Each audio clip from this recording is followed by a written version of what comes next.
is a need filler. Keep that in mind. I'm going to begin this speech in a most unusual way. My beginning will be a quote from my wife Inga's grandson, who was then 10 years old. We were visiting Inga's granddaughter, grandsons, and we were trying to decide where to go for lunch. In the process, this grandson, 10-year-old grandson, said, "Grandma, leave yourself wide open to new experiences." It could be said, leave yourself wide open for new opportunities. In this club, all of us are faced with new experiences, new opportunities every day.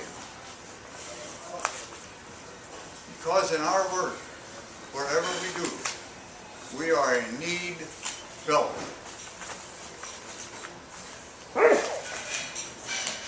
Next is something unusual. I will say good morning to two of you people. You repeat back good morning to Claire. Following that, I will again say good morning, and again to two people will say good morning to Claire. Good morning, Pat. Good morning, Claire. Thank you. Let's see, Lori. Good morning, Lori. Good morning. Good morning, Pat. Good morning, Claire. Good morning, Lori. Good morning. There's a difference in tone. Sort of just an ordinary good morning, and then an emphasis on good morning. We are all need fillers. To this group here, who noticed the difference, what sort of emphasis does that give us? More wide awake, or just common order? The object is to listen to the good morning, to the positive effect that can have not on yourself, but other people who may hear the good morning.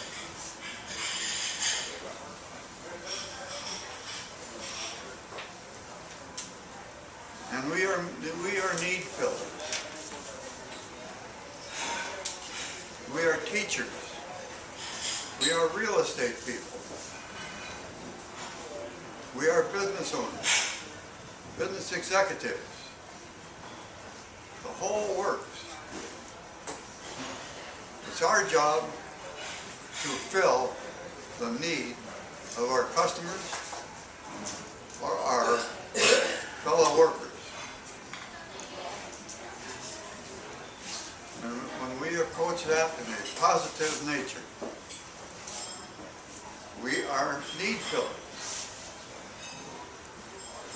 And a need to fill a need takes a little bit of thought. I will talk a little bit about Henry Ford. Henry Ford happened to be the person that invented and grew into a big business, the Ford automobile. What Henry Ford was doing, but he didn't realize it, was filling a need that many of the people who bought Fords, he was filling their need that they didn't know about. They didn't realize that he needed to be an automobile driver rather than have a horse and buggy to get around and transport yourself. Ford had a great life. Ford developed the idea that there were people who needed, but at that time would not have been known as modern transportation. So he started out with an idea and a concept, and to develop a need for people who didn't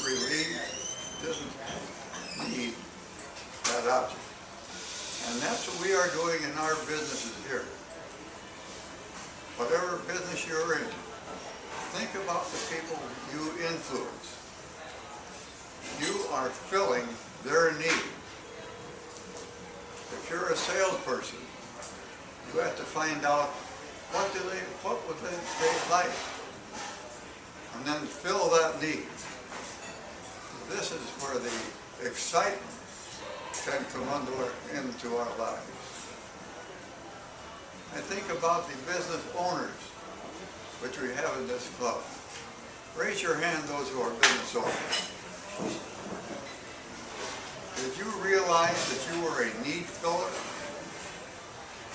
Many times, most of the time, you may be filling a need of that person that they didn't realize.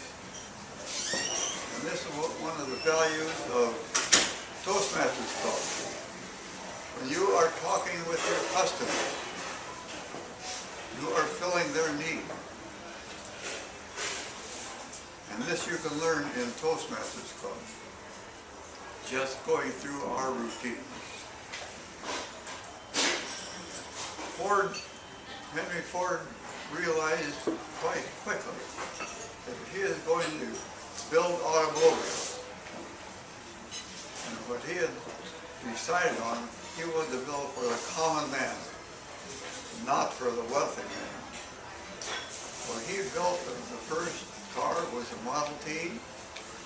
Started out, it might take 2 or 3 days for his group of workers to build one car and to sell one car. Soon he realized that these people, he should own his car to the not so wealthy people. And how could he do it? He realized that his own employees could buy a car. He would fill their needs being employed by Ford, and he would fulfill their needs of modern transportation. They didn't realize they had this need. But he did something else. Later on in Ford's history, he decided that if these employees were making much more money, that these employees would be good customers. So he brought on the $7 an hour pay schedule. That was unheard of. The common workman getting $7 an hour. But Ford realized that if he gave them a need, they would realize it, he would have happier employees because of making more money. And by that time, they all wanted to buy a car. And at that time, it might be down to a day or 2 days to build an automobile. He began the assembly line. And with the assembly line, instead of 1 or 2 cars a day, they could go up to 3 cars. Or maybe later on, they could build a car per minute. This filled their needs and filled Ford's need on building a huge business. Keep that in mind as you take care of your customers, as you work with your fellow employees, and the beginning quote for this whole thing. Grandma, leave yourself wide open for new experiences, for new opportunities. People in this club, that is our responsibility to find the needs of those who we're talking with find the need, and fill the need. That is what you learn in the Postmasters Club. That's what we teach each other.